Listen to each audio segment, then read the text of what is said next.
The silence of the void was a lie, a blanket thrown over a constant scream of radiation and gravitational pull, and Commander Eva Rostova knew its falsehoods better than any lover's promises. Her ship, the heavy cruiser Stalwart, was a creature of that silence, an old wolf of a vessel patrolling the lonely stretches beyond Titan. It was a relic, over-armored and underpowered by modern Earth standards, a ship meant for pirate suppression and colonial flag-waving, not for what was coming. The first sign of trouble wasn't a klaxon or a flash of light, but a whisper in the data stream from Lagrange Point 5, L5 Haven, a gossamer wheel of habitats and hydroponics that housed 30,000 souls, suddenly went quiet. Not a comms failure, which would have been loud with static and error codes, but a flat line. Every channel, every life sign monitor, every data packet handshake ceased in the same microsecond. Rostova's knuckles were pale where she gripped the arm of her command chair, the worn synth leather cool against her skin. "Status, Mr. Kale," she said, her voice a low instrument of calm in the otherwise hushed bridge. Her XO, Lieutenant Commander Kale, a man whose face seemed permanently etched with the worry she refused to show, leaned over the tactical console. "Nothing, Commander. It's like they were erased. No distress call. No EM burst. One moment they were broadcasting routine traffic. The next, nothing. A cold dread, colder than the vacuum outside, began to creep into the edges of the bridge. This wasn't a pirate raid. Pirates were noisy, sloppy. This wasn't a station-wide systems failure. Redundant systems would have screamed for help. This was something else. "Take us in. Full impulse. I want every sensor focused on that station. Magnify opticals. I want to see what's happening." The Stalwart, for all its age, responded with a low groan of stressed metal, its fusion engines burning hot as it carved a path toward the last known coordinates of L5 Haven. On the main view screen, the station resolved from a point of light into its familiar, elegant shape. It was still there, intact. No debris field, no signs of weapon impacts, no fires. It was just dark. As they drew closer, the high-resolution optics painted a picture of surreal horror. The station was pristine. The transparent aluminum of the habitat rings still gleamed. The communication arrays were still pointed dutifully toward Saturn. But through those viewports, there was nothing. No lights, no movement, no people. It was a ghost ship, a tomb for 30,000 set adrift in the dark. Then they saw them. 3 ships, unlike anything in the human registry, hung in formation around the dark side of the station. They were not sleek or elegant. They were obscenely organic, shaped like obsidian thorns or cancerous growths, their hulls seeming to ripple and shift as if they were alive. They pulsed with a faint, sickly green light. "Unidentified contacts," the tactical officer announced, his voice tight. "No transponders. No emissions I can recognize. They're just sitting there." Rostova's eyes narrowed. "What are they doing?" Kyle pointed to a flicker on the sensor display. "They're deploying something. Small. Thousands of them. A cloud." The view screen zoomed in on one of the alien vessels. A section of its dark hull seemed to dissolve, releasing a shimmering, glittering mist that drifted slowly toward the silent station. It wasn't a mist. It was a swarm. "Analysis." Rostova snapped. The science officer worked his console, his face growing paler with each passing second. "Commander, they're nanites. A deconstruction swarm. They're consuming the station's atmosphere, targeting carbon-based compounds. Organic matter. They're not destroying the station. They're cleaning it. The word hung in the air. Clinical and monstrous. They weren't conquerors. They were harvesters. They had turned L5 Haven into a sterile container, its precious cargo of life dissolved into raw material. A message finally blared from the alien ships, not a hail, but a broadcast, an announcement of pest control. The voice was like grinding stone, a chillingly dispassionate sound that translated through their systems with brutal clarity. Your biological cycle is concluded. Your material will serve the Glycon hegemony. This is not an act of war. It is the process of acquisition. Do not interfere. Rostova's blood ran cold. This wasn't a negotiation. It wasn't a threat. It was a statement of fact. As casual as a farmer announcing the harvest of his crops, interference was not advised because a crop does not have the standing to advise the farmer. Kale turned to her, his face ashen. Commander, my God. We have to warn Earth. Our orders are clear on contact with a superior non-human force. Observe and retreat. He was right. Standard protocol was designed to save the species, not the ship. The Stalwart and its 2 escort frigates, the Arrow and the Javelin, were hopelessly outmatched. Those 3 Glycon ships were easily 3 times the mass of her entire flotilla. A direct fight would be suicide. She looked at the view screen, at the silent station and the shimmering cloud of death, and a cold, precise fury began to burn away the dread. They had murdered 30,000 people and called it acquisition. They thought of humanity as a resource to be gathered. Retreating meant letting them believe that. Retreating meant letting them process L5 Haven without interruption and move on to the next target. And the next, until they reached Earth itself.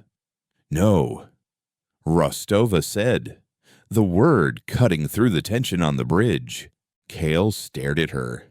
Commander, they think we're a crop, she said, her voice dangerously quiet. We're going to show them what happens when the harvest fights back. She pointed a finger at the nearest Glycon vessel, a bulky, gnarled thing that was birthing another cloud of nanites. Target that harvester and get ready to engage the breach drive on my mark. A wave of shock passed through the bridge crew. The breach drive. It was humanity's dirty secret. An experimental FTL system that was less a drive and more a controlled explosion in space-time. It allowed a ship to perform instantaneous, short-range jumps, but the physics were a nightmare. The G-forces were brutal. The energy consumption was catastrophic, and every jump risked tearing the ship apart or simply erasing it from existence. It was designed for escape, a last-ditch get-out-of-jail card, not for combat. No one had ever been insane enough to try and fight with it. Commander, the drive isn't rated for tactical jumps. Kale protested, his voice strained. The recoil from the energy release will fry half our systems, and the structural stress. I'm aware of the risks, Commander Kale. Rostova cut him off, her eyes never leaving the view screen. Frigates Arrow and Javelin, you will execute diversionary pattern Delta. Draw their fire. Do not engage directly. Your job is to make them look at you, not at me. Acknowledge. 2 clipped acknowledgments came back almost instantly. The frigate captains knew a suicide order when they heard one, but they also knew Rostova. If she was doing this, it was the only way. Tactical, Rustova continued, her voice gaining a hard, rhythmic edge. I want a full torpedo solution locked on that harvester's deployment bay. Give me a firing solution for the instant we re-emerge from the breach. Science, monitor their energy signatures. I want to know what their shields are made of and how they react to kinetic impact. Comms, record everything. If we die here, Earth needs to know why, and they need to know how to kill these things. Her crew, caught between terror and a surge of adrenaline, moved with grim purpose.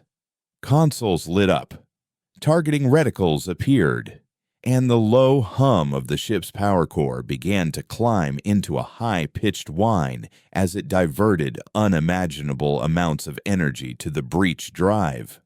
The two frigates surged forward, firing their main guns in wide, sweeping arcs that splashed harmlessly against the Glycon shields.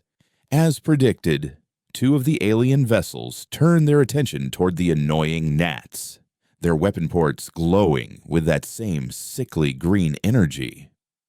The third harvester continued its work, oblivious. That was the one. "Mr. Kale," Rostova said, her hands gripping the chair so tightly her knuckles cracked. "It's been an honor." Kale met her gaze and gave a single, sharp nod. "The honor is mine, Commander. Drive is spooled. On your mark." Rostova took a breath, watching the frigates dance and dodge the lances of green energy. Mark. The world outside the view screen dissolved into a nauseating smear of light and color. Inside the Stalwart, it felt like the ship was being torn apart and reassembled atom by atom. The lights flickered and died, emergency power kicking in with a jarring thud. The artificial gravity failed for a split second, then slammed back into place, pinning the crew to their stations.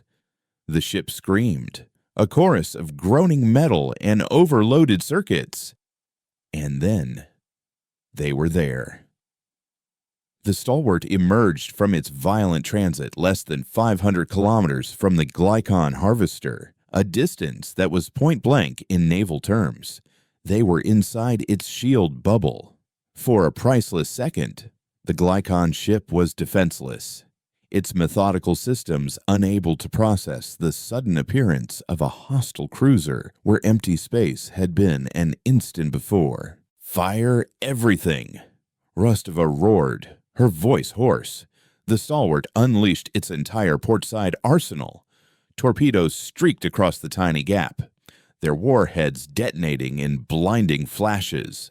The ship's heavy railgun cannons fired in unison, sending massive slugs of tungsten screaming into the alien hull. The kinetic impact was immense. The organic, shifting hull of the Glycon ship shuddered, cracked, and then tore open. A chain reaction of secondary explosions ripped through its interior, great gouts of green energy and atmosphere venting into the void. The deployment bay, their primary target, vaporized. The nanite cloud it had been releasing dissipated, its control signal gone. The Glycon harvester listed mortally wounded, its living hull twitching in its death throes.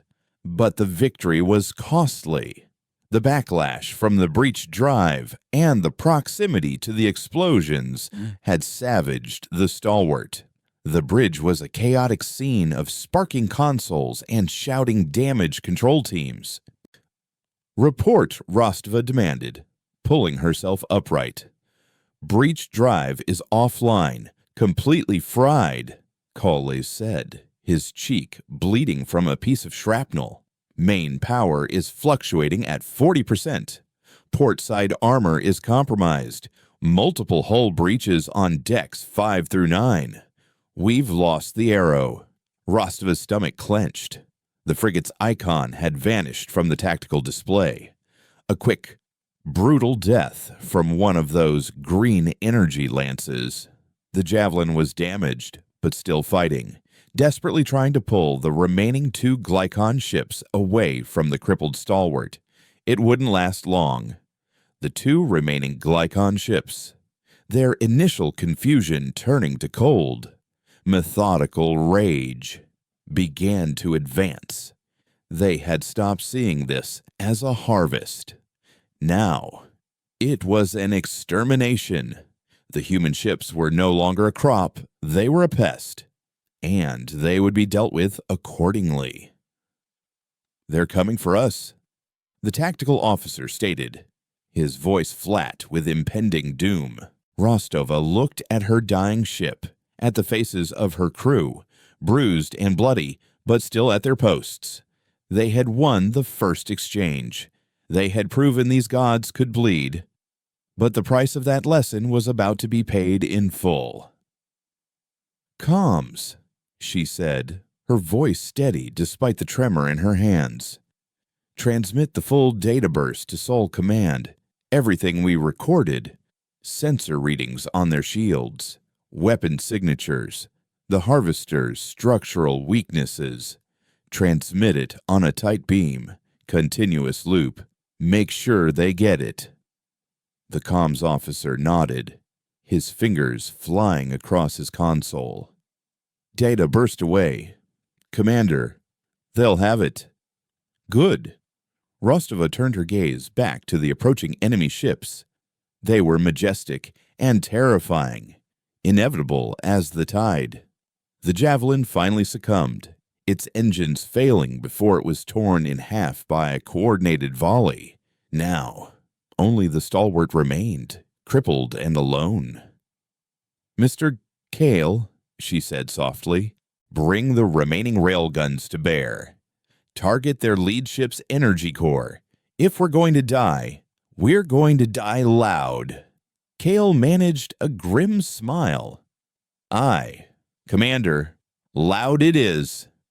The ancient cruiser, bleeding atmosphere and running on fumes, began to turn, aiming its nose at the coming storm. On the bridge of the Stalwart, the crew waited for the end, their faces illuminated by the eerie green glow of the enemy's weapons charging. They had drawn a line in the void, and they were about to be erased. But their final message was already screaming its way home, a message of defiance and hope, carried on a whisper of data that said, "We are not a harvest. We are a fire, and we are coming for you." The green lances of the Glycon ships did not fire. On the bridge of the E.C.S. Stalwart, a 10-second stretched into an eternity. The Glycon, in their cold, alien logic, were not rushing. They were moving into an optimal firing solution, a formation that guaranteed a single, efficient, overwhelming volley to erase the human vessel. They were predators, but they were also accountants of energy and force. It was this predictability, this cold calculation, that Rostova had bet her life and the lives of her crew on. "Commander." Kali's voice was a low rasp. His eyes locked on the tactical display where the enemy ships were closing like the jaws of a vice. "They're boxing us in."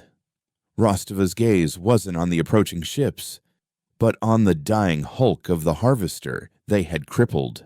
It was still venting, its innards glowing with unstable energies. Its core, a singularity prison of some kind, was fluctuating wildly. It was a bomb, waiting for a trigger. "Tactical, give me the trajectory solution. Now." The officer, a young woman whose face was a mask of terrified professionalism, manipulated her console. "Solution locked. Firing our last railgun slug into the harvester's primary energy conduit will overload its containment field. The resulting blast radius will be considerable." She didn't need to finish the sentence. Considerable meant it would vaporize them along with the enemy. "Put it on the main screen," Rostova commanded. A dotted line appeared on the view screen, a ghostly arrow arcing from the Stalwart, past the lead Glycon ship, and directly into the heart of the wreck. It was an insane shot, a cosmic bank shot with planets and ships as the balls. "Mr. Kale," Rostova said, her voice dropping to an almost conversational tone. "I want you to vent all remaining plasma from the port side conduits the moment the railgun fires. All of it, a single, directed burst." Kale's eyes widened in understanding. It wasn't just a suicide pact. It was a plan. A desperate, 1 in a billion plan. A plasma vent of that magnitude would act as a powerful or makeshift thruster, pushing the ship laterally. It might, if the physics were kind and God was looking the other way, shove them just far enough to ride the bleeding edge of the shockwave instead of being consumed by its heart. It would tear the ship apart, but a piece might survive. A piece was better than dust. "Ready plasma vents," Kale barked into the ship-wide comm, his voice ringing with a newfound, savage hope. The 2 Glycon ships settled into their final positions, their weapon ports glowing with the intensity of small, green suns. "They're firing," the tactical officer whispered. Rostova didn't wait for the incoming shots. Her timing had to be perfect. She watched the arcing lances of green energy begin to cross the void. "Fire railgun," she ordered, her voice cutting like a diamond. The Stalwart gave a final bone-jarring shudder as its last kinetic weapon discharged its payload. "Venting now," Kale roared. A massive plume of incandescent plasma erupted from the port side of the cruiser, a brilliant blue-white spear that slammed into the ship's own mass, shoving it sideways with brutal force. The view screen became a kaleidoscope of horror and beauty. The tungsten slug, traveling at a measurable fraction of light speed, struck true. The wounded harvester did not simply explode, it imploded first, sucking in light and debris for a horrifying microsecond before detonating in a silent, blossoming flower of pure energy that dwarfed the earlier torpedo impacts. The wave of force and radiation hit the 2 Glycon ships head-on. Their shields, designed to repel energy weapons from a single direction, flared and then shattered under the omnidirectional onslaught. Their organic hulls, which could ripple and absorb focused impacts, were turned to incandescent vapor. They ceased to exist in the space between one heartbeat and the next. The Stalwart was not so lucky, yet it was not so doomed. The shockwave caught it, not at its heart, but as a glancing blow. It was the difference between a bullet to the brain and being thrown from a speeding vehicle. The ancient cruiser was tossed like a child's toy, tumbling end over end into the expanding cloud of gas and vaporized metal. On the bridge, the world ended. The lights didn't just go out, they exploded.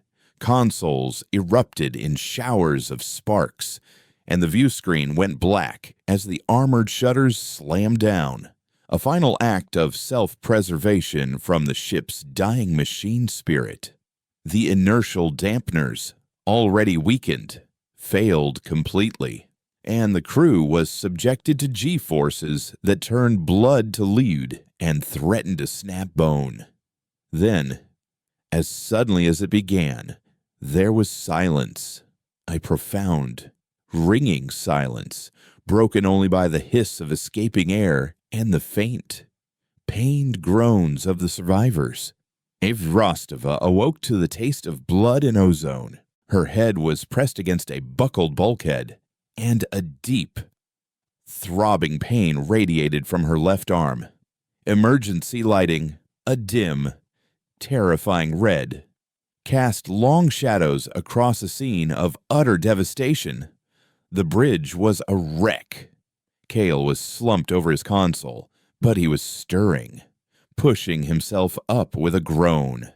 A handful of others were moving, dazed and wounded. More were still unmoving.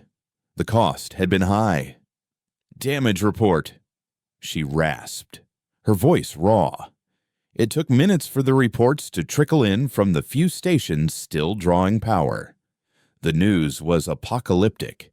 Main power was gone. Life support was running on emergency batteries, with maybe 12 hours of breathable air left for the 50 or so survivors who had made it to sealed sections. The breach drive was a lump of fused metal. The sublight engines were shattered. The hull was a sieve, a patchwork of gaping wounds held together by the ship's stubborn, over-engineered spine. They were adrift, powerless, bleeding into the void. They were a ghost ship, a tomb in waiting. But they were alive, and the data burst was on its way. That tiny package of information, the Stalwart's last will and testament, crossed the immense distance of the solar system at the speed of light. A silent scream arriving at Earth Defense Command headquarters in Geneva. Admiral Kenji Tanaka was a man who preferred the predictable orbits of planets to the chaotic trajectories of politics, but he was a master of both. He was reviewing fleet readiness reports when the alert came. A high priority, encrypted burst from the Titan patrol sector, flagged with a captain's override code that hadn't been used in 50 years. He watched the data unfold in the holographic tank at the center of the command floor, and the low hum of the room fell silent. First came the sterile flight recorder data from L5 Haven, its sudden, shocking flatline. Then came the Stalwart's visuals, the obsidian thorn ships, the shimmering nanite cloud, the cold, dispassionate broadcast of the Glycon hegemony. A wave of disbelief and horror washed over the seasoned officers. Tanaka felt a cold knot tighten in his gut. This was not first contact. This was an extermination notice. Then came the final, unbelievable moments of the recording. He watched Rostova's crippled cruiser, a museum piece by modern standards, deliberately engage a technologically transcended foe. He saw the insane, brilliant use of the breach drive as an offensive weapon.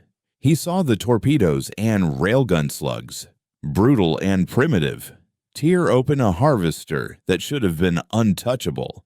And he saw the final suicidal gambit, the bank shot that sacrificed a cruiser to take out two gods.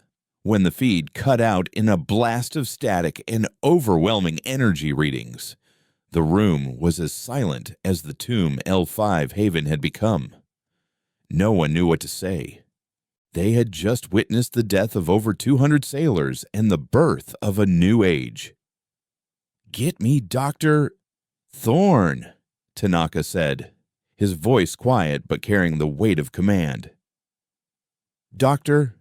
Eris Thorn was not a military man. He was a thin, restless intellectual who worked in the EDC's obscure strategic xenology department, a think tank dedicated to theoretical responses to alien contact.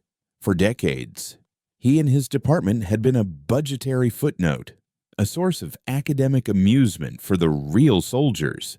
Now, he was the most important man on the planet. Thorn listened to Tanaka and reviewed the data, his expression shifting from academic curiosity to a deep, chilling focus. He replayed the Glycon's message. "Your biological cycle is concluded. Your material will serve." Over and over again. "They are not conquerors, Admiral," Thorn said, his voice precise and devoid of emotion. He stood before the United Earth Government's Emergency Council, a collection of pale-faced politicians and generals. "Conquerors seek to rule. Raiders seek to plunder. The Glycon are neither. They are farmers. We are the crop. They don't hate us. One does not hate wheat. One simply harvests it when it is ripe. This single, terrifying idea shifted the entire paradigm. You could negotiate with a conqueror. You could fight a raider. But how do you reason with a force of nature? The Stalwart's data is a gift, bought in blood. Thorn continued, pointing to the analysis scrolling on the main screen. Their shields are optimized against directed energy weapons, the mainstay of our fleet. They are designed to repel the sorts of weapons a peer competitor would use, but they are vulnerable to gross kinetic force, to brutal, unsophisticated impact. Commander Rostova understood this instinctively. Her ship was old, a relic, and that is why she succeeded. Tanaka saw it instantly. Earth's modern fleet, with its powerful laser cannons and plasma projectors, was useless. The ships they had spent trillions developing were fancy light shows against the Glycon. But the old ships, the decommissioned brawlers like the Stalwart that were rusting in orbital shipyards, the ones armed with magnetic accelerators and city-killer torpedoes, those ships could hurt them. Humanity's past was its only future. "We must mobilize the mothball fleet," Tanaka announced to the council. "Every heavy cruiser, every obsolete destroyer. We need to strip their energy weapons and refit them with every railgun and mass driver we have in storage. Our shipyards must begin manufacturing new kinetic weapons immediately. Simple, powerful, reliable." A politician from the Pan-Asian bloc scoffed. "Admiral, that is madness. We must attempt to communicate, to offer tribute. To fight would be planetary suicide." "You cannot offer tribute to a storm," Thorn countered coldly. "You can only build a seawall, and our only seawall is to become the most poisonous, indigestible crop the galaxy has ever seen. We must make the cost of harvesting humanity so astronomically high that they are forced to let us wither on the vine. That is our only path to survival." Back in the cold darkness near Saturn, a miracle occurred aboard the E.C. Stalwart. After 10 hours of frantic, desperate work, bypassing fried circuits and physically rerouting power cables, Kyle and the engineering survivors managed to coax a flicker of life from a single maneuvering thruster. It was weak, pathetic, but it was controlled thrust. At the same time, the comms officer, using the power from a Marine's rifle pack, activated a low-power distress beacon. It was a whisper in the dark, a message in a bottle thrown into a cosmic ocean, repeating the ship's last known coordinates and a single, three-word message: objective accomplished, awaiting instructions. Rostova stood on her shattered bridge, looking out through a small, hastily patched viewport at the debris field that had been her salvation. They were wounded, dying, and impossibly far from home, but they had done their job. They had fired the first shot in a war for the survival of their species on Earth. Admiral Tanaka, his face set like granite, gave the order that would change the course of human history. The political debate was over. Thorn's chilling logic had won. "Execute Operation Barbed Wire," he commanded. "Activate the entire reserve fleet. Begin global military industrialization, and send a long-range rescue flotilla to the coordinates of the Stalwart. We do not leave our own behind."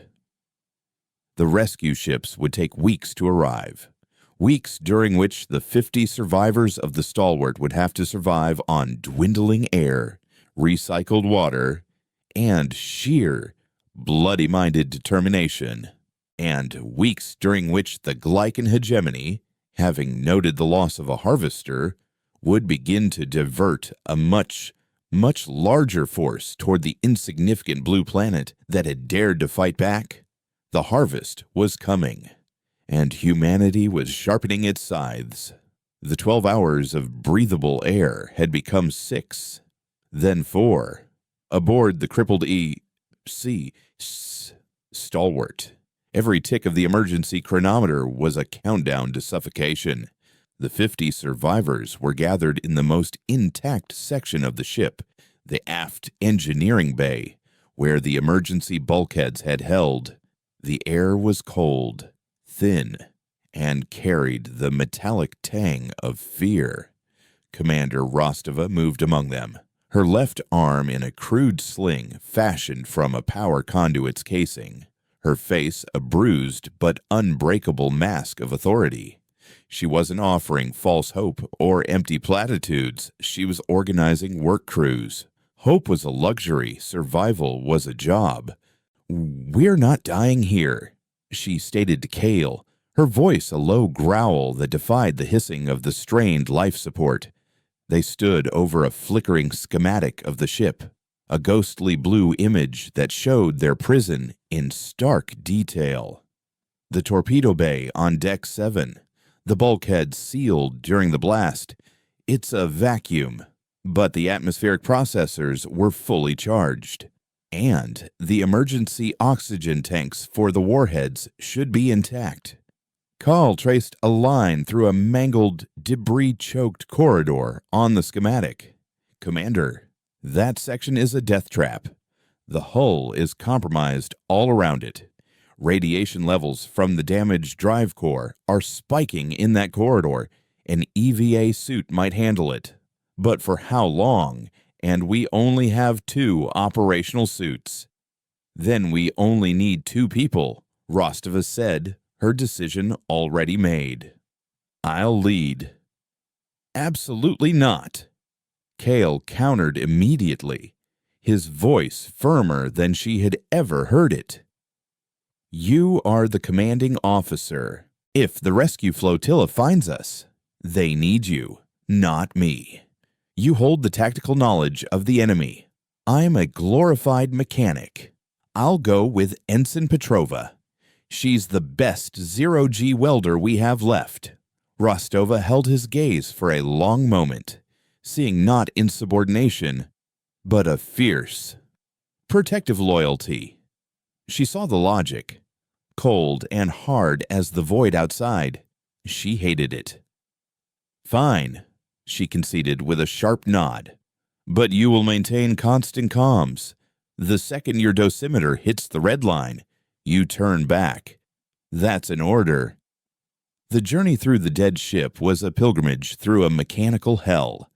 Kale and Petrova, their figures bulky and anonymous in the EVA suits, moved through corridors twisted into abstract sculptures of metal. The only sounds were their own breathing and the crackle of their comms. They passed the frozen bodies of crewmates, silent sentinels in the dark, their faces pale in the beams of the helmet lamps. Kale forced himself to keep moving, to see them only as obstacles. Grief could come later. Survival was now. Reaching the torpedo bay required them to cut through a buckled blast door. Petrova's plasma torch hissed, casting brilliant, dancing light across the wreckage. Inside, they found their prize, 4 large, pristine oxygen tanks, magnetically clamped to the loading racks. The delicate work of detaching them and rigging them for transport back through the ship was agonizingly slow. As they began their return journey, a proximity alarm shrieked in their helmets. A piece of the outer hull, loosened by their passage, had torn free and was tumbling toward them. "Brace!" Kale yelled, shoving Petrova behind a structural beam.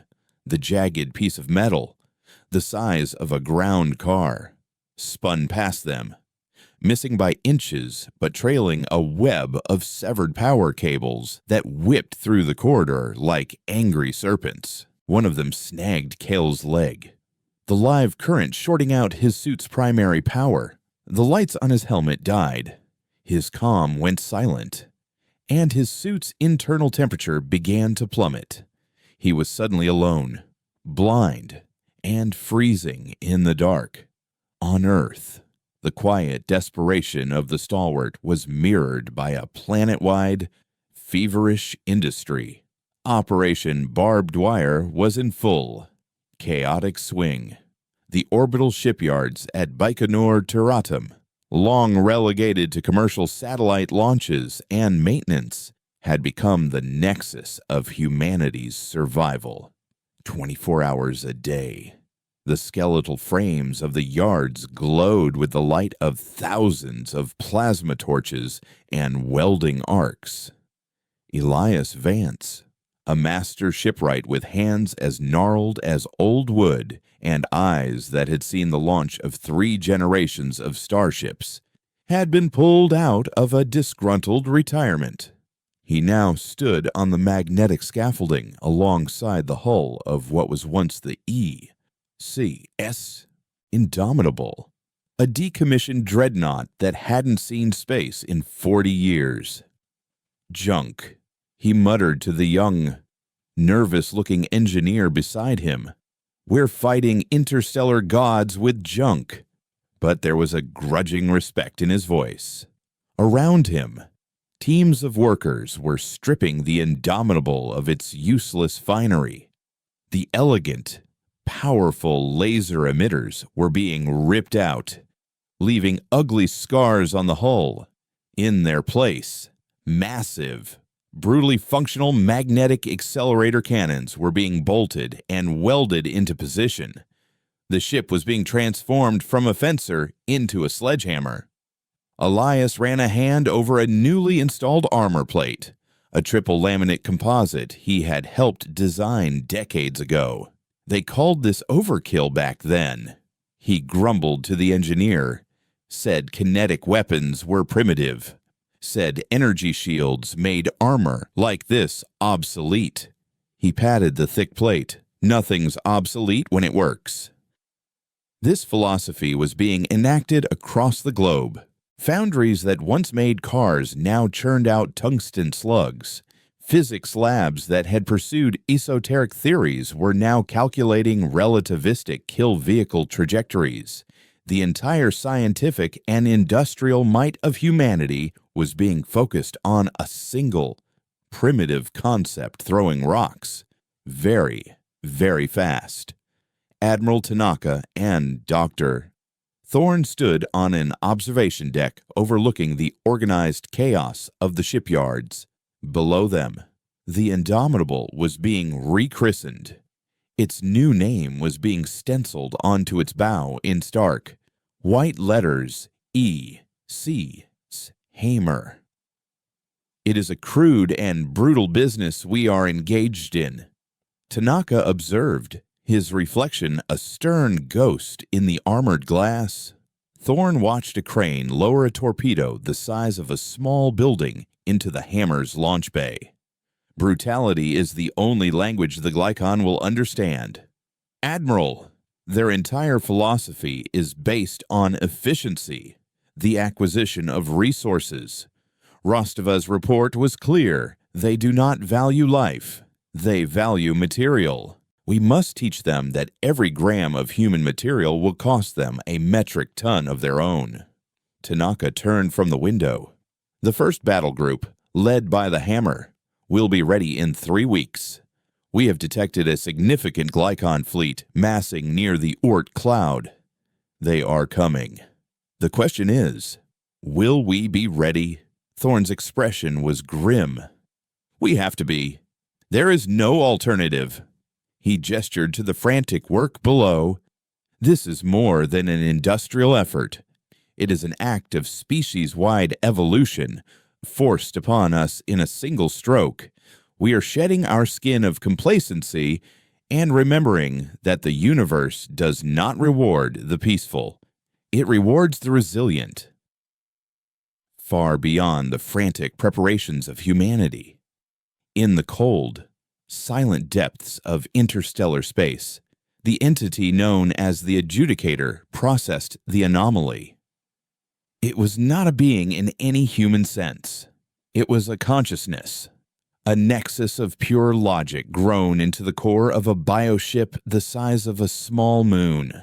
It floated in a nutrient-rich amniotic fluid, its only physical form a network of crystalline nerves that pulsed with cold, green light, directly interfaced with the vessel's every system, on holographic displays formed from coherent light within the fluid.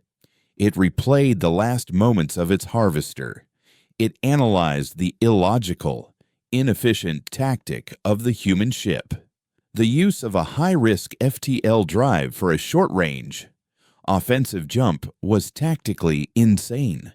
The sacrifice of the vessel to destroy a superior force was a waste of resources. The anomaly, this humanity, did not operate on principles of logical resource management. It operated on principles of something else, something chaotic and dangerously unpredictable. The adjudicator cross-referenced the event with trillions of archived planetary acquisitions. It found only a handful of parallel sentient fungi that released self-immolating spores, silicon life that triggered seismic cataclysms to deny capture, other biologicals that chose extinction over acquisition. These were classified as high-resistance contaminants. Standard harvesting protocols were insufficient. The adjudicator, with the cold, detached logic of a physician diagnosing a cancer, changed the designation of Earth and its inhabitants. No longer were they a crop to be harvested, they were a disease to be purged. It sent out a series of silent, faster-than-light directives. From Sector 9, the 3rd Cleansing Fleet, a force of 50 bioships designed for planetary sterilization, altered its course. From the Galactic core, a world breaker, a vessel capable of inducing stellar collapse, began its long journey. The Glycon hegemony was not angry. It did not feel malice. It was simply correcting a variable that had fallen outside of acceptable parameters. The cost-benefit analysis of harvesting this particular world had shifted. The new directive was simple: eradicate the anomaly at its source. Leave no trace. Ensure the contamination does not spread. Back in the dead hulk of the Stalwart, Petrova, acting on pure instinct, had thrown a safety line from her own suit and clipped it to Kale's. She hauled his dead weight through the corridor, one agonizing meter at a time, dragging the precious oxygen tanks behind them. Back on the bridge, Rostova listened to the terrifying silence on the comms, her face pale. Minutes stretched into an hour. Then, a clang at the airlock door. When they repressurized the chamber, they found Petrova, exhausted, leaning over Cal's still form. His suit was covered in frost. They dragged him out and worked on him, using the medkit's last defibrillator charge to shock his heart back into a sputtering rhythm. Cal coughed, his eyes fluttering open. The oxygen tanks were safe. They had bought themselves days, maybe even a week. As Kala recovered, Rostova looked through the viewport. There, against the distant, majestic rings of Saturn, she saw a new star, then another, and another. Not stars, drive plumes, too small and too blue for the Glycon. Rostova felt a feeling she thought she had forgotten, a surge of fierce, defiant joy. "They're here," she whispered, her voice cracking. "They came for us." The rescue flotilla had arrived. The survivors of the Stalwart had been pulled from their tomb. But as they were transferred to the lead rescue ship, a message from Admiral Tanaka was waiting for Rostova, flagged with the highest priority. It contained the latest intelligence. The 50-ship cleansing fleet was now only 2 weeks away. Her rescue was not just a humanitarian mission, it was a recall. Commander Rostova, The only human to have faced the Glycon and survived was needed for the war that was about to begin. The debriefing room at Atlas Command was a sterile, soundproofed box buried half a kilometer beneath the Swiss Alps. It was a place designed to contain the gravest secrets of humanity. And now it held the architect of its only victory. Ava Rostova stood before the holographic display, a stark contrast to the crisp, immaculate uniforms of Admiral Tanaka and the assembled high command. She was still wearing a gray shipsuit from the rescue vessel, her arm in a proper medical brace now, the bruises on her face fading to yellow. She looked exhausted, but her eyes were like chips of obsidian, hard and unflinching. The hologram showed a three-dimensional rendering of the impending Glycon threat, the 50 ships of the cleansing fleet, arranged in a terrifyingly perfect spearhead formation, their trajectory an unwavering line aimed at the heart of the solar system. "They are not coming to harvest," Rostova stated, her voice echoing the cold certainty of Dr. Thorne's earlier assessment. "My encounter proved we are a high-cost, low-yield resource, an inefficient crop. Their new goal will be eradication. They will not occupy or invade. They will sterilize." A general from the Euro-African Alliance, a man with a chest full of ribbons from forgotten brushfire wars, shifted in his seat. "We have the Hammer and 2 other refitted dreadnoughts leading Battle Group Alpha, another 20 modernized cruisers. Our kinetic weapons should prove effective." "Effective? Yes. Sufficient? No," Rostova countered, her gaze sweeping over the assembled officers. She felt a profound disconnect from these men and women. They were strategists, accustomed to wars of territory and attrition, of feints and counterattacks. They were playing chess. The Glycon were playing Go, a game of surrounding and eliminating, of making entire sections of the board unlivable. "You're thinking of this as a fleet engagement," she continued, "a battle to be won in a single, decisive clash. That is how we will lose. The Glycon do not engage. They process. Their formations are designed for maximum coverage, for overwhelming a target from all vectors. If we meet them head-on in deep space, they will envelop us. Our dreadnoughts will be isolated and destroyed one by one." Admiral Tanaka, who had been listening in grim silence, spoke. "What do you propose, Commander?" Rostova zoomed the holographic map in, past the orbits of Jupiter and Mars, until the blue marble of Earth and the gray pockmarks of Luna filled the display. "We don't fight them in the open. We make them come to us. We turn our home into a minefield, a kill box. We use every celestial body, every piece of orbital debris, every trick of gravity and shadow we can devise. We make them fight in the trenches." Dr. Thorne, a civilian observer in the corner of the room, nodded slowly, a flicker of appreciation in his eyes. "She's right. We cannot win a war of maneuver. We must force a war of attrition, a siege." The idea was anathema to every naval doctrine in human history. To cede the outer system without a fight, to willingly invite such a powerful enemy into their own backyard, felt like cowardice. It felt like defeat. "We would be sacrificing the outer colonies," the general protested. "The mining outposts on the asteroid belt, the science stations on Ganymede." "They are already gone," Rostova said, her voice devoid of sympathy. "The moment the cleansing fleet entered our system, those outposts became untenable. We cannot defend them, but we can avenge them. We can make the price of our home so high that the Glycon hegemony will remember the name Sol as a curse for 1,000 generations. Her plan, which she laid out over the next hour, was brutal and desperate. It was a scorched earth strategy on a planetary scale. The entire human fleet would be recalled to the Earth-Luna system. Tens of thousands of kinetic impactor mines, essentially rocket-propelled asteroids, would be seeded throughout the inner system, hidden in the ecliptic plane.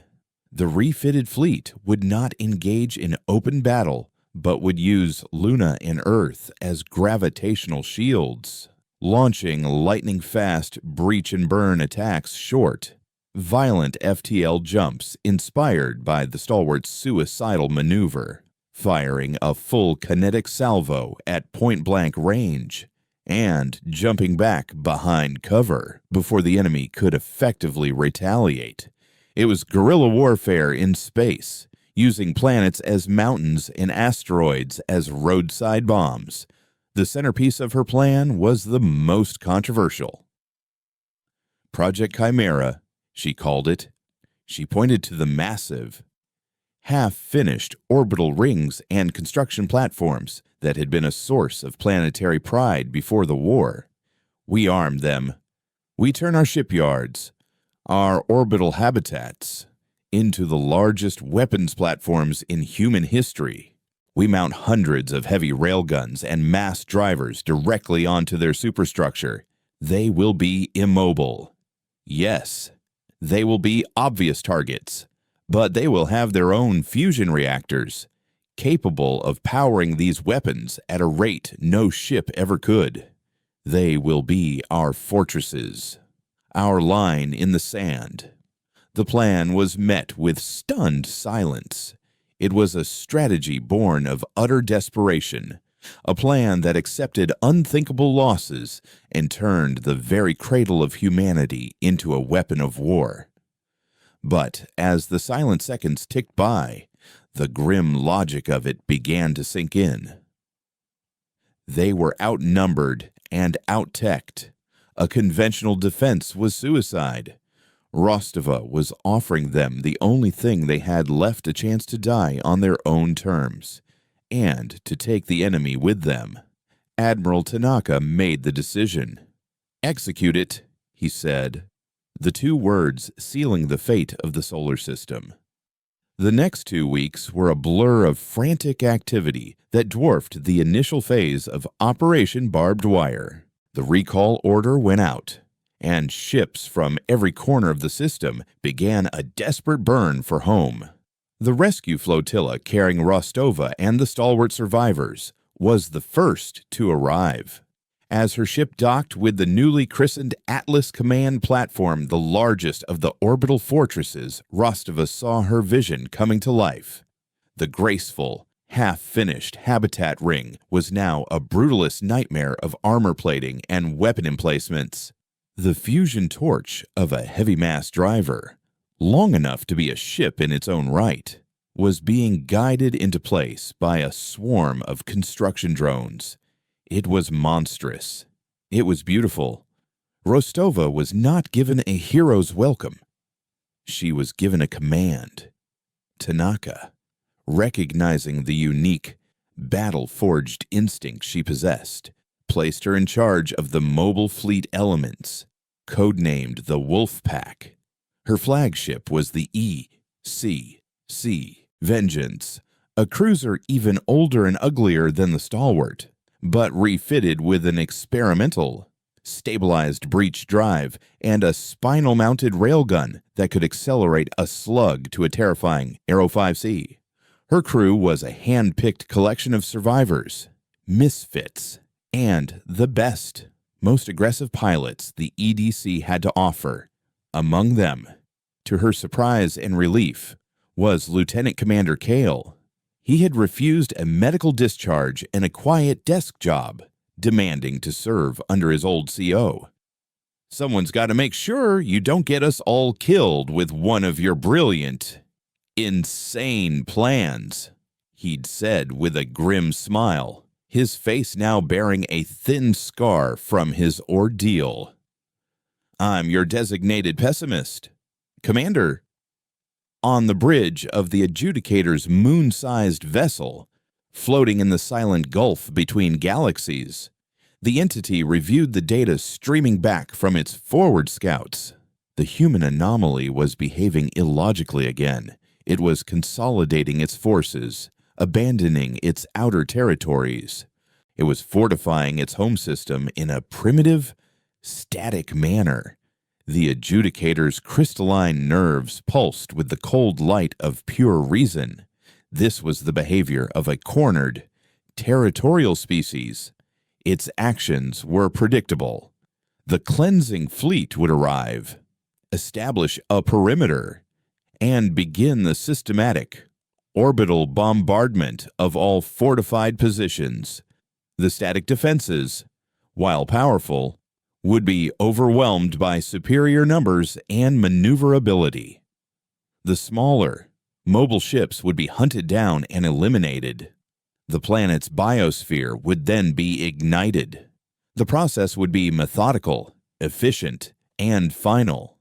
There was no variable in its calculations for the sheer, unquantifiable rage of a species with nothing left to lose.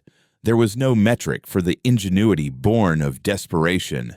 And there was no file, in its trillions of years of accumulated data, for a commander like Eva Rostova. The day came. A single, system-wide alert klaxon blared across every ship, every station, every bunker on Earth. Long-range sensors had picked them up. 50 points of sickly green light, dropping out of hyperspace just beyond the orbit of Jupiter, exactly where Rostova had predicted they would. The Glycan did not hail. They did not communicate. They simply advanced. A silent, implacable tide of obsidian and death.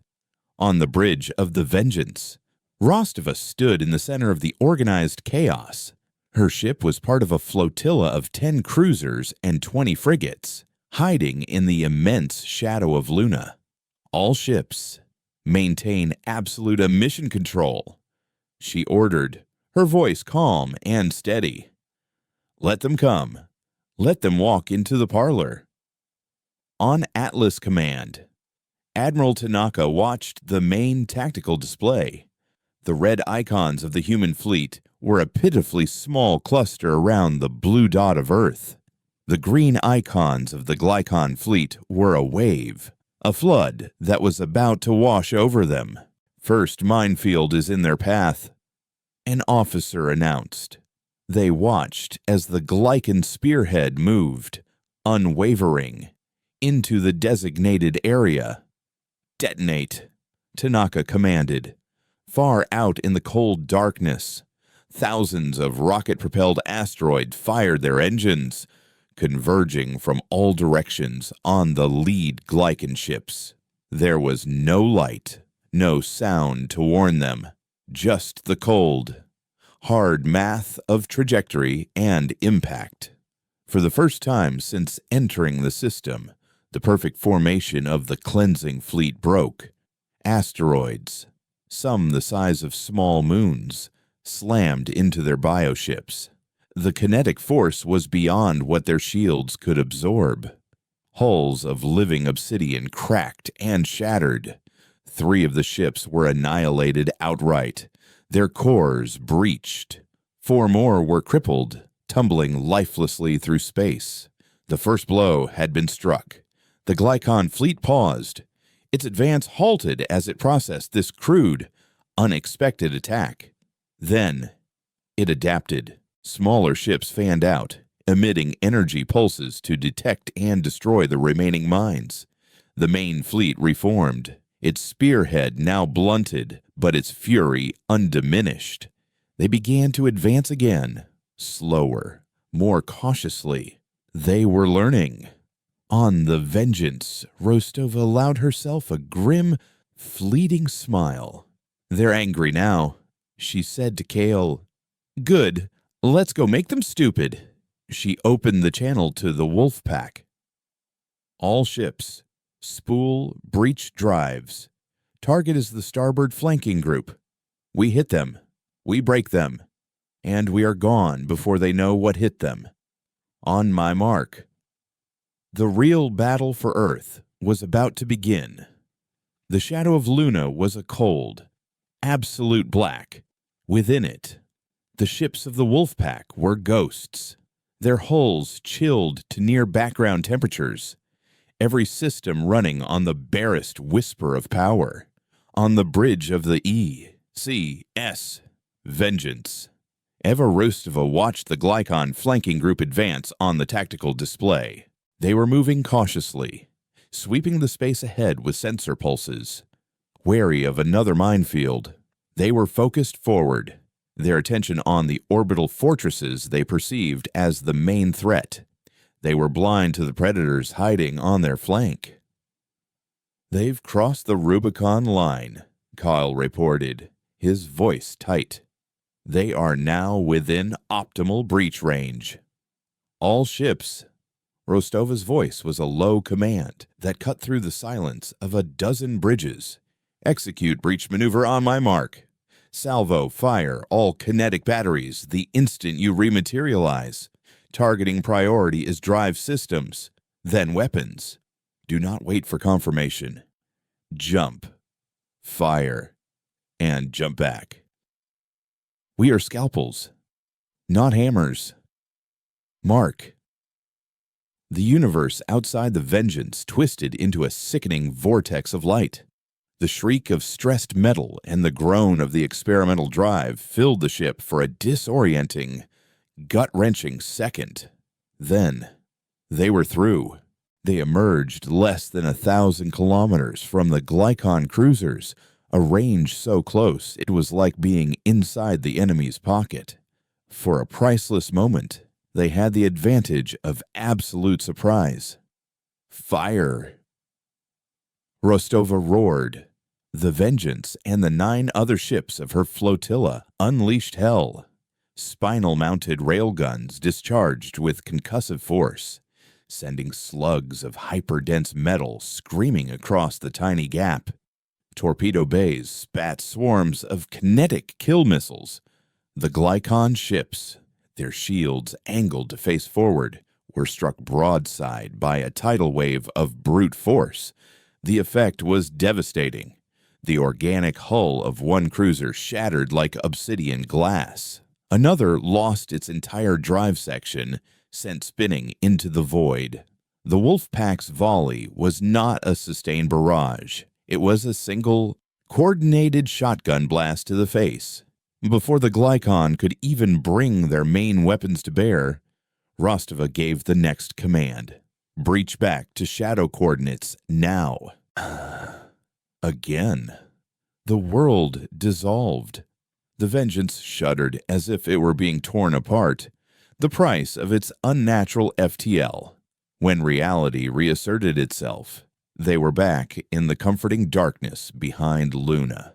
The entire attack had taken less than 15 seconds. On the tactical display, the results were clear: 2 enemy ships destroyed, 3 heavily damaged and drifting. The Glycon's starboard flank was in disarray. But the cost was high. The frigate E.C. Kestrel had been a fraction of a second too slow on its return jump. A lance of green energy had caught it, turning the ship and its 90-person crew into an expanding cloud of superheated gas. Rostova felt the loss like a physical blow, but her face remained a mask of stone. There was no time for grief. This was just the opening move. On Atlas Command, a ragged cheer went up from the assembled officers as they watched the Wolfpack's successful raid. Admiral Tanaka allowed himself a brief, grim nod of approval. Rostova's guerrilla tactics were working, bleeding the enemy, sowing confusion. But the main body of the Glycon fleet was undeterred. It absorbed the loss with cold indifference and continued its inexorable advance toward Earth. Now, it was the turn of the fortresses. Elias Vance, the old shipwright, stood on the command deck of Atlas, his station designated as Chief of Ordnance. He watched the approaching green icons with the calm focus of a man who understood the physics of violence better than anyone. "They are in range of the main batteries," he announced, his voice gravelly. Tanaka gave the order. "All platforms, open fire." From the fortified orbital rings, the moon-based cannons, and the massive weapon platforms in geostationary orbit, humanity's new guns spoke for the first time. There was no finesse. It was the brute force application of Newtonian law. Colossal slugs, each weighing as much as a small freighter, were accelerated by kilometers-long magnetic tracks and hurled into the path of the advancing fleet. The Glycon ships, for all their advanced technology, could not defy physics. Their shields flared and buckled under the relentless, overwhelming kinetic bombardment. Hulls were breached, drive cores destabilized. The space between Earth and its moon became a shooting gallery, a lethal gauntlet of hypervelocity projectiles. The Glycon advance slowed, then stopped. They had met the seawall Thorne had spoken of, and it was made of tungsten and rage. But the Glycon were not mindless. The Adjudicator, from its distant throne, processed the new data. The static defenses were powerful but immobile. The solution was logical. While the main fleet absorbed the fire from the front, it dispatched smaller, faster squadrons of bioships to flank the planet, to attack the orbital platforms from their unprotected zenith and nadir. These were the hunter-killers, the Black Fang squadrons that had plagued Ghost Lance in another timeline, now repurposed for a direct assault. Multiple fast-moving contacts approaching from the polar vectors, a tactical officer on Atlas Command shouted. "They're bypassing the main defense grid." Tanaka's jaw tightened. "Commander Rostova, your wolf pack is our only mobile reserve. Intercept them." "Acknowledged," came Rostova's voice, as cold and clear as the void. "We're on our way." The Vengeance led its battered flotilla on a high-G burn, arcing up and over Earth's North Pole. Below them, the planet was a swirl of white clouds and deep blue oceans, a breathtakingly beautiful prize in the ugliest of all wars. As they cleared the orbital plane, they met the Glycan hunters. The battle that followed was not one of tactics and formations. It was a knife fight in a phone booth. The Glycan ships were faster and more agile than the main fleet cruisers, their energy lances scything through the darkness. The wolf pack, in turn, fought with a savage desperation. They used the debris from the ongoing orbital battle as cover, darting between shattered Glycan hulls and the burning wreckage of their own satellites. Kale, on the tactical station, called out targets with a preternatural calm. His earlier pessimism burned away and replaced by a cold, deadly focus. Hunter at 3 o'clock, vectoring for the Stinger. Break right. Stinger. Break right. The frigate dodged just as a green lance carved through the space where it had been. Rostova piloted the Vengeance like a brawler, weathering blows on its thick, refitted armor to get close enough for a kill shot from its spinal railgun. One Glycon hunter exploded under the devastating impact. Then another. But they were outnumbered. The frigate E.A.S. Griffon was caught in a crossfire. Its reactor breached in a blinding flash. The cruiser Dauntless lost its engines and was swarmed, its crew sending one final, defiant message before being silenced. The wolf pack was being whittled down, buying time for the fortresses with their own blood. Rostova knew they couldn't hold forever. In a moment of chilling clarity, she saw their path to victory. It was the same path the Stalwart had taken, the path of sacrifice. "Kale," she said, her voice quiet. "Give me a trajectory solution for a full power breach jump directly into the heart of the main glycon formation." Kale looked up from his console, his face pale. He understood immediately. The Vengeance's experimental drive core, if deliberately overloaded during a breach, would not just detonate, it would rupture space-time itself, creating a short-lived but devastating singularity. It would be a suicide run to end all suicide runs. "Ava." "No," he said, using her first name for the first time since they had served together. She met his gaze, and for a fleeting second, he saw not the unbreakable commander, but the woman who had carried the weight of the war on her shoulders. "They are a logical race, Liam," she said, her voice soft but firm. "They learn. We've shown them we can fight, that we're a costly harvest, but we need to show them something more. We need to show them that we are an unpredictable variable, that we are capable of acts of illogical, self-destructive madness they can never anticipate. We have to prove to them that the only winning move is not to play." She turned to the comms panel. "Admiral Tanaka, I am taking the Vengeance on a final attack run. The rest of the Wolf Pack is to disengage and fall back to defend Atlas. That is my final order." "Commander, I will not authorize," Tanaka began, but Rostova cut him off. "It is not a request, Admiral. It is an inevitability."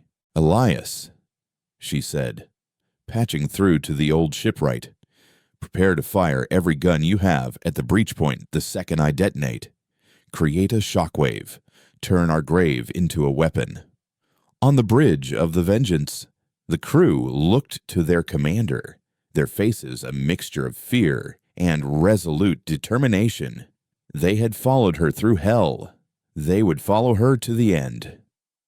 "Spool the breach drive," Rostova commanded. "Overload the containment safeties. On my mark." As the Vengeance turned and began its final, desperate charge toward the heart of the Glycan fleet, a strange thing happened. The Glycan, these cold, logical farmers of the cosmos, paused. Their relentless fire on the orbital platform slackened. Their hunter-killers hesitated in their pursuit of the retreating wolf pack. The Adjudicator, from its distant vantage point, was processing an impossible variable. This single, obsolete human cruiser, charging to its certain death, was not a logical military tactic. It was an act of pure, irrational defiance. It was a statement. "You can kill us," the ship seemed to say, "but you will never understand us, and that is why you will never truly defeat us."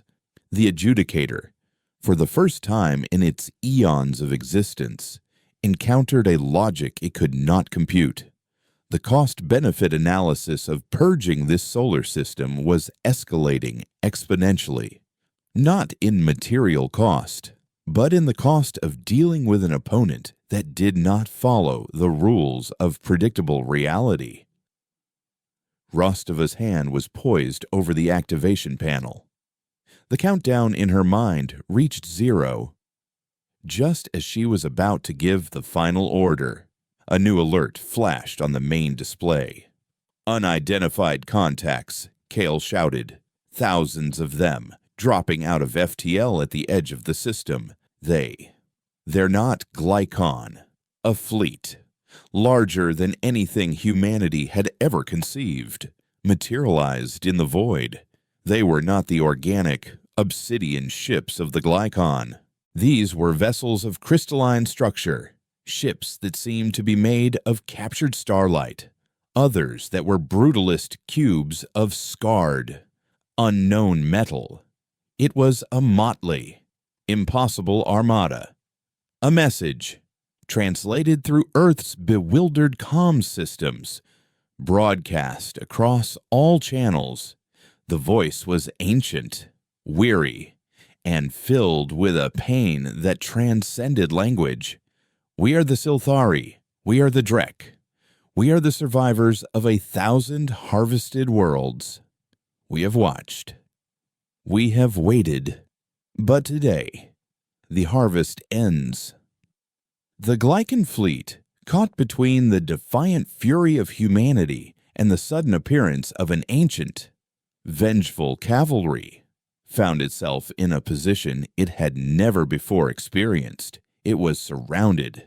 The Adjudicator, processing this catastrophic turn of events, made the first logical decision it had made all day. It sent a single command to its cleansing fleet retreat. The war for Earth was over. In the stunned silence that followed, Rostova lowered her hand from the detonation panel. The Vengeance, its engine screaming with barely contained energies, floated in the void.